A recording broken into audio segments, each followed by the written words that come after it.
Guys আজকে আমি করতে চলেছি হেডশট মেরে করার চ্যালেঞ্জ। তো চলেন দেখা যাক। এখানে দেখেন আমার হাতে ফার্স্ট রাউন্ড আছে M500। তো প্রথম একটা হেডশট। তো তারপরে দেখেন আমি এখান থেকে মুভমেন্ট দেখাই এনিমিটাকে ক্লিয়ার করি।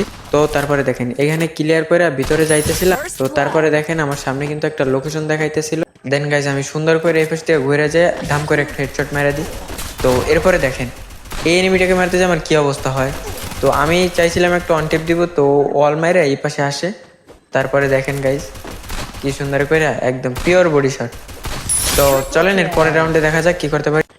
এরপরে কিন্তু গাইজ আমি এখানে নিয়ে চলে আসি VSS। তো দেখেন প্রথমে একটাকে কিন্তু অলরেডি ডাউন করে দিছি। তো তারপরে দেখেন আমি এখানে তার চয়েস করে যাইতেছিলাম। তো একটু স্পিডটা বাড়াই দিই চলেন। তো দেখেন আমি একদম এই জায়গায় আইসা সুন্দর করে একটা এনিমিটা ডাউন করি বডি ড্যামেজ দিয়া। তো তারপরে একটা প্লেয়ার ওয়াল দিতেছিল, তো ওয়ালটা ফাটাই।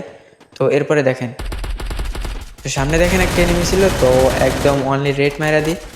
তো গাইস এরপরে দেখেন সামনে আরও একটা এনিমি ছিল, তো ওকে এখান থেকে 150 হেডশট দিয়া তারপরে ঘুরে যায় একদম বসে। তো গাইস ফাইনালি চ্যালেঞ্জ কমপ্লিট। তো এরপরে কি চ্যালেঞ্জ নিয়ে ভিডিও আপলোড করব জানাই দেন।